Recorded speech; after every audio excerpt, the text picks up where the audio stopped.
बिस्मिल्लाहिर्रहमानिर्रहीम। अज दी मेरी ये छोटी जी वीडियो उन्होंने वालदैन वास्ते वे जिहड़े वालदैन दे बच्चे माशाअल्लाह कुरान मुकद्दस हिफज करते हैं और उन्होंने कारी हजरात वास्ते कि जिहड़े माशाअल्लाह बच्चों को कुरान मुकद्दस हिफज करवाते हैं। पहले मेरे अजीज भाइयों की प्यारी जी मिसाल सुन लवो, इंशाअल्लाहुल अजीज इस मिसाल का वालदैन को बहुत ज़्यादा फायदा होगा। वो मिसाल ये वे कि फुटबॉल दियाँ 32 पीसा होंदियां ने और हर पीस दियां 5 मत्थियां यानी कि 5 साइडां होंदियां ने और हर साइड दे विच 8 सुराख होंदे ने। अगर एक पीस होवे ओदियां 5 साइडां होण और हर साइड विच 8 सुराख होण ते किन्ने बन गए सुराख? 5 साइडां दे सुराख किन्ने बन गए?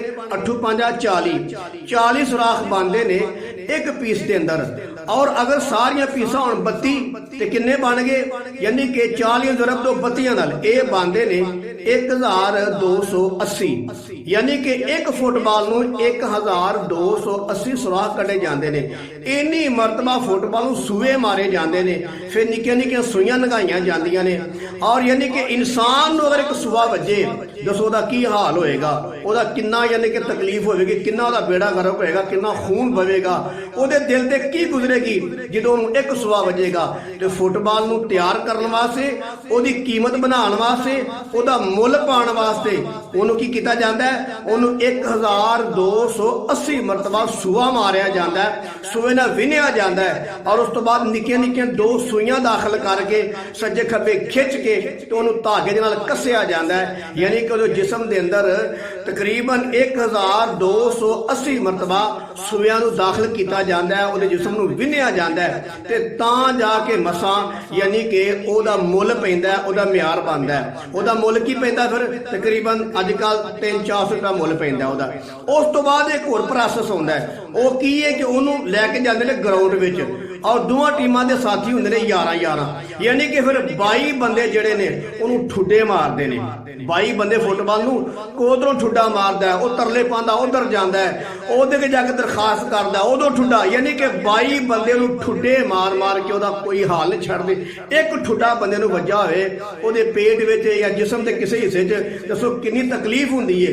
ते ओहनूं 22 बंदे फुटबॉल नूं ठुड्डे मारदे ने, लत्तां मारदे ने, गोडे मारदे ने, सिर मारदे ने, अगर हथ लग जाए तो फौल हो जाता है। यानी कि 22 बंदे उन्होंने कुटते हैं और उस तो बाद जो कप जितया जाता है तो फिर यानी कि वह मुल पैंदा है कि इस फुटबॉल की वजह तो असा एक कप जितया, फिर मसा जाके वह मुल पैंदा है।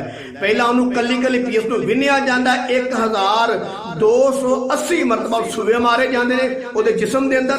उस तो बाद 22 बंदे उन्होंने फंडते हैं, फड़ के ठुड्डे लत्तां और सिर मारते हैं और उस तो बाद जाके वह मुल पैंदा है। की मुल पैंदा? ओहदा म्यार बनता है, ओहदा फिर मुल पैंदा है जो कप जितया जाता है। तो मेरे अजीज भाई कि एक फुटबॉल का म्यार बनने वास्ते, ओहदा मुल पाने वास्ते, ओहदा कीमत रेट लगने वास्ते उन्होंने इन्ने मराहिल तो, इन्नियां तकलीफां चो, इन्ने सूए मरवा के और ठुड्डे मुक्के मरवा के ते मसा जाके ओहदा मुल पैंदा है। तो जिहड़ा बच्चा कुरान मुकद्दस हिफज करदा है, की ख्याल है बगैर तकलीफ ओहदा मुल पै जाएगा? हल्की जी तकलीफ आउंदी है उस्ताद वालों ते माँ बाप बड़ी टेंशन बनती है, उस्ताद झगड़ते हैं, आके बदतमीजी करते हैं, गालम गलोच करते हैं। उस तो बाद दूजी मिसाल ये कि तुसी जिन्ना मर्जी महंगा कपड़ा लैके आ जाओ, 2000 तो अजकल गल ही कोनी, तुसी 5000 का सूट है लैके आ जाओ, 10,000 का सूट लैके आइयो। मैं ना मिसाल तौर पर तुसी 1 लाख रुपए का सूट भी लैके आइयो ना तो ओदा मुल उन्नी देर तक नहीं पैना जब तक दर्जी ने उन्होंने कटना है।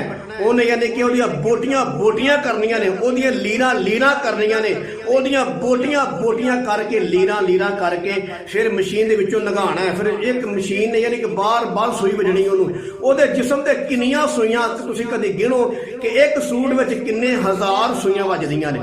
पहला उन्होंने लीरा किया जाता है, ओदियां बोटियां ओहदा जिगर कलेजा हर चीज पाड़ी जाती है और उस तो बाद निक्कियां निक्कियां सूइयां किन्ने हज़ार सूइयां उन्होंने ला के विन के ते फिर सूट बनता है, तो फिर मुल पैंदा ओहदा, फिर इंसान के गल पैन का काबल बनता है, फिर उन्होंने सूट ते कपड़े किया जाता है, फिर इस काबल बनता है कि उन्होंने पा के शादी जाया जाए, उन्होंने पा के वलीमे जाया जाए, उन्होंने पा के गमी खुशी ते जाया जाए। तो उदों का मुल पैंदा है कि पहला ये लीरा करो, ओहदे यानी कि बहुत ज्यादा पुरजे करो, जिस्म के टुकड़े टुकड़े करो, फिर सूइयां नाल विन्नो ਤਾਂ ਜਾ ਕੇ ਕੱਪੜੇ ਦਾ ਮੁੱਲ ਪੈਂਦਾ ਹੈ। ਤੇ ਕੀ ਖਿਆਲ ਹੈ ਇੰਨੇ ਪ੍ਰੋਸੈਸ ਚ ਗੁਜ਼ਰ ਕੇ ਤੇ ਉਹਦਾ ਮਸਾਂ ਜਾ ਕੇ ਦਰਜੀ 2000 ਜਾਂ 1000 ਰੁਪਇਆ ਜਾਂ 1500 ਰੁਪਇਆ ਯਾਨੀ ਕਿ ਉਹਦਾ ਮੁੱਲ ਪਾਉਂਦਾ ਹੈ। ਉਹ ਐਵੇਂ ਨਹੀਂ ਪਾਉਂਦਾ, ਉਹ ਕੱਪੜੇ ਨੂੰ ਪਹਿਲਾਂ ਬੜੀਆਂ ਤਕਲੀਫਾਂ ਤੋਂ ਗੁਜ਼ਰਨਾ ਪੈਂਦਾ ਹੈ। ਤੇ ਕੀ ਖਿਆਲ ਤਾਲਿਬ ਇਲਮ ਜਿਹੜਾ ਹੈ ਉਹ ਨਮਾਜ਼ ਵੀ ਨਾ ਪੜ੍ਹੇ, ਉਸਤਾਦ ਦੀ ਗੱਲ ਵੀ ਨਾ ਮੰਨੇ ਤੇ ਸਬਕ ਵੀ ਨਾ ਕੱਖ ਵੀ ਨਾ ਕਰੇ ਤੇ ਉਸਤਾਦ ਨੂੰ ਮਾਰੇ ਵੀ ਨਾ, ਠੀਕ ਹੈ। ਤੇ ਕੀ ਖਿਆਲ ਹੈ ਸ਼ਾਗਿਰਦ ਦਾ ਮੁੱਲ ਪਵੇਗਾ? ਕਦੀ ਨਹੀਂ ਮੁੱਲ ਪਵੇਗਾ।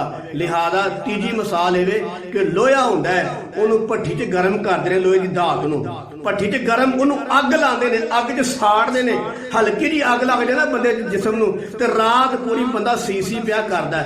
ਲੋਹੇ ਨੂੰ ਭੱਠੀ 'ਚ ਗਾਲ ਕੇ ਉਹਨੂੰ ਯਾਨੀ ਕਿ ਡਾਈ 'ਚ ਸੁੱਟ ਕੇ ਉਹ ਡਾਈ 'ਚ ਬਣਾ ਕੇ ਉਹਨੂੰ ਤਿਆਰ ਕੀਤਾ ਜਾਂਦਾ। ਪਹਿਲਾਂ ਅੱਗ 'ਚ ਸਾੜਿਆ ਜਾਂਦਾ, ਉਹਦਾ ਮੁੱਲ ਪਾਉਣ ਵਾਸਤੇ, ਉਹਦਾ ਮਿਆਰ ਬਣਾਉਣ ਵਾਸਤੇ, ਉਹਨੂੰ ਇੱਕ ਮਰਤਬਾ ਮਕਾਮ ਦੇਣ ਵਾਸਤੇ ਉਹਨੂੰ ਕੀ ਕੀਤਾ ਜਾਂਦਾ? ਭੱਠੀ 'ਚ ਸਾੜਿਆ ਜਾਂਦਾ।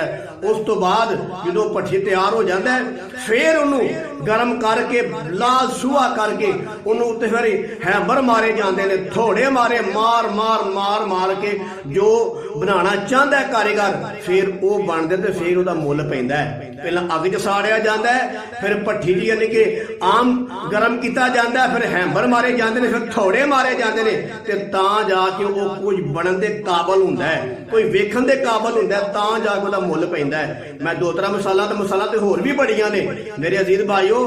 ਪਹਿਲਾਂ ਫੁੱਟਬਾਲ ਦੀ ਤਾਂ ਮਿਸਾਲ ਦਿੱਤੀ ਹੈ, ਕੱਪੜੇ ਦੀ ਮਿਸਾਲ ਦਿੱਤੀ ਹੈ, ਲੋਹੇ ਦੀ ਮਿਸਾਲ ਦਿੱਤੀ ਹੈ, ਇਸ ਵਾਸਤੇ ਕਿ ਜਿਨ੍ਹਾਂ ਦੇ ਬੱਚੇ ਪੜ੍ਹਦੇ ਨੇ ਉਹ ਇਹ ਨਾ ਵੇਖਣ ਕਿ ਉਸਤਾਦ ਗੁੱਸੇ ਹੁੰਦਾ ਜਾਂ ਮਾਰਦਾ, ਕਮ ਤੋਂ ਕਮ ਵੇਖਣ ਕਿ ਇੱਕ ਫੁੱਟਬਾਲ ਕਿੰਨੇ ਸੂਏ ਨਾਲ ਵਿੰਨਿਆ ਜਾਂਦਾ ਹੈ, ਇੱਕ ਕੱਪੜਾ ਹੈ ਉਹ ਕਿਵੇਂ ਉਹਦੀਆਂ ਬੋਟੀਆਂ ਕੀਤੀਆਂ ਜਾਂਦੀਆਂ ਨੇ, ਇੱਕ ਲੋਹਾ ਹੈ ਉਹਨੂੰ ਕਿਵੇਂ ਗਾਲ ਕੇ ਉਹਦਾ ਮਿਆਰ ਬਣਾਇਆ ਜਾਂਦਾ ਹੈ। ਤੇ ਇੰਨੇ ਪ੍ਰੋਸੈਸ ਤੋਂ ਗੁਜ਼ਰ ਕੇ ਇੰਨੀਆਂ ਤਕਲੀਫਾਂ ਔਰ ਮੁਸੀਬਤਾਂ ਬਰਦਾਸ਼ਤ ਕਰਕੇ ਤਾਂ ਸ਼ਾਮਾਂ ਦਾ ਮੁੱਲ ਪੈਂਦਾ ਜਾ ਕੇ। ਤੇ ਜਿਹੜੇ ਬੱਚੇ ਕੁਰਾਨ ਮੁਕੱਦਸ ਪੜ੍ਹਦੇ ਨੇ ਉਹਨਾਂ ਦੇ ਵਾਲਿदैन ਅੱਗੇ ਗੁਜ਼ਾਰਿਸ਼ ਹੈ, ਅਗਰ ਉਸਤਾਦ ਗੁੱਸੇ ਹੋਵੇ ਤੇ ਕਮ ਤੋਂ ਕਮ ਸੋਚ ਲਿਆ ਕਰੋ ਕਿ ਤੁਸੀਂ ਆਪ ਹੀ ਆਂਦੇ ਹੋ ਕਿ ਉਸਤਾਦ ਦਾ ਬਹੁਤਾ ਹੱਕ ਹੁੰਦਾ। ਫਿਰ ਹਲਕੀ ਤਕਲੀਫ ਆ ਜਾਵੇ ਕਿ ਜੀ ਉਸਤਾਦ ਨੇ ਮਾਮਲਾ ਗਲਤ ਕੀਤਾ, ਕੋਈ ਸੋਟੀ ਲੱਗ ਗਈ ਹੈ, ਤੇ ਮਿਆਰ ਬਣਾਉਣ ਵਾਸਤੇ ਬੜੇ ਮੁਸ਼ਕਲਾਂ ਦੇ ਵਿੱਚੋਂ ਬੜੀਆਂ ਮੁਸੀਬਤਾਂ ਤੋਂ ਇਨਸਾਨ ਨੂੰ ਗੁਜ਼ਰਨਾ ਪੈਂਦਾ ਹੈ। ਤੇ ਫਿਰ ਜਾ ਕੇ ਬੰਦਾ ਕੀ ਬਣਦਾ? ਹਾਫਿਜ਼ ਕੁਰਾਨ ਬਣਦਾ ਹੈ, ਫਿਰ ਉਹਦਾ ਮੁੱਲ ਪੈਂਦਾ ਹੈ। ਫਿਰ ਮੁੱਲ ਕੀ ਪੈਂਦਾ ਹੈ? ਅੱਲਾਹ ਦੇ ਪਾਕ ਪੈਗੰਬਰ ਨੇ ਫਰਮਾਇਆ ਕਿ ਹਾਫਿਜ਼ ਕੁਰਾਨ ਦੇ ਮਾਂ-ਬਾਪ ਨੂੰ ਜੰਨਤ ਦੇ ਅੰਦਰ ਅੰਬਰ ਤੇ ਕਸਤੂਰੀ ਦੇ ਪਹਾੜਾਂ ਤੇ ਬਿਠਾ ਕੇ ਉਹਨਾਂ ਨੂੰ ਸੋਨਾ, ਚਾਂਦੀ, ਹੀਰੇ ਜਵਾਹਰਾਤ ਦਾ ਬਹੁਤ ਹੀ ਆਲੀ ਸ਼ਾਨ ਤਾਜ ਪਾਇਆ ਜਾਏਗਾ। ਫਰਿਸ਼ਤੇ ਪੁੱਛਣਗੇ ਇਹ ਕੌਣ ਲੋਕ ਨੇ? ਨਬੀ ਨੇ, ਇਹ ਰਸੂਲ ਨੇ, ਇਹ ਕੌਣ ਲੋਕ ਨੇ? ਸਾਲਿਹੀਨ ਨੇ, ਸ਼ੁਹਦਾ ਨੇ, ਕੌਣ ਲੋਕ ਨੇ? ਜਵਾਬ ਦਿੱਤਾ ਜਾਏਗਾ ਇਹ ਹਾਫਿਜ਼ ਕੁਰਾਨ ਦੇ ਮਾਂ-ਬਾਪ ਨੇ। ਵੇਖ ਲਓ ਹਾਫਿਜ਼ ਕੁਰਾਨ ਦੇ ਮਾਂ-ਬਾਪ ਦਾ ਇੰਨਾ ਮੁੱਲ ਪੈਣਾ ਕੱਲ ਕਿਆਮਤ ਨੂੰ ਜਦੋਂ ਕੁਰਾਨ ਪੜ੍ਹੇਗਾ। ਤੇ ਹਾਫਿਜ਼ ਕੁਰਾਨ ਦਾ ਕੀ ਮੁੱਲ ਪਵੇਗਾ? ਮਾਸ਼ਾਅੱਲਾ ਉਹਨੂੰ ਹੁਕਮ ਹੋਏਗਾ ਕਿ ਤੂੰ ਕੁਰਾਨ ਦੀ ਆਇਤਾਂ ਪੜ੍ਹਦਾ ਜਾ ਔਰ ਜੰਨਤ ਦੀਆਂ ਸੀੜੀਆਂ ਚੜ੍ਹਦਾ ਜਾ, ਉੱਥੇ ਤੇਰਾ ਆਖਰੀ ਮੁਕਾਮ ਹੋਏਗਾ ਜਿੱਥੇ ਕੁਰਾਨ ਦੀ ਆਖਰੀ ਆਇਤ ਹੋਵੇਗੀ। ਤੇ ਲਿਹਾਜ਼ਾ ਮੇਰੇ ਅਜ਼ੀਜ਼ ਭਾਈਓ ਕਿ ਜਿਨ੍ਹਾਂ ਦੇ ਬੱਚੇ ਮਾਸ਼ਾਅੱਲਾ ਕੁਰਾਨ ਮੁਕੱਦਸ ਹਿਫਜ਼ ਕਰਦੇ ਨੇ ਉਹ ਹਲਕੀ ਜਿਹੀ ਤਕਲੀਫ ਆਏ ਤੇ ਆਪੇ 'ਚ ਬਾਹਰ ਨਾ ਹੋਇਆ ਕਰੋ। ਔਰ ਮਿਸਾਲ ਤਾਂ ਦਿੱਤੀ ਹੈ ਫੁੱਟਬਾਲ ਦੀ, ਕੱਪੜੇ ਦੀ ਤੇ ਲੋਹੇ ਦੀ, ਤਾਂ ਕਿ ਇੰਨੀਆਂ ਤਕਲੀਫਾਂ ਤੋਂ ਗੁਜ਼ਰ ਕੇ ਤੇ ਤਾਂ ਸ਼ਾਇਦ ਜਾ ਕੇ ਮੁੱਲ ਪੈਂਦਾ ਹੈ। ਤੇ ਜਿਹੜਾ ਮੁੱਲ ਪੈਂਦਾ ਉਹਨੂੰ ਕਾਰੀਗਰ ਕਿਹਾ ਜਾਂਦਾ, ਉਹਦੀ ਬੜੀ ਇੱਜ਼ਤ, ਇਹਤਰਾਮ ਔਰ ਇੱਜ਼ਤ ਦੀ ਨਿਗਾਹ ਨੂੰ ਵੇਖਿਆ ਜਾਂਦਾ ਹੈ। ਤੇ ਮੇਰੇ ਅਜ਼ੀਜ਼ ਭਾਈਓ ਮੇਰੀ ਦਿਲੀ ਦੁਆ ਹੈ ਅੱਲਾਹ ਤਾਲਾ ਵਾਲਿदैन ਨੂੰ ਤੇ ਸਹੀ ਤਰੀਕੇ ਦੇ ਨਾਲ ਸਬਰ ਦੇ ਨਾਲ ਆਪਣੇ ਬੱਚਿਆਂ ਨੂੰ ਪੜ੍ਹਾਉਣ ਦੀ ਤੌਫੀਕ ਨਸੀਬ ਫਰਮਾਏ ਔਰ ਕੁर्रा ਹਜ਼ਰਾਤ ਨੂੰ ਸਹੀ ਬੱਚਿਆਂ ਦਾ ਹੱਕ ਅਦਾ ਕਰਨ ਦੀ ਤੌਫੀਕ ਨਸੀਬ ਫਰਮਾਏ।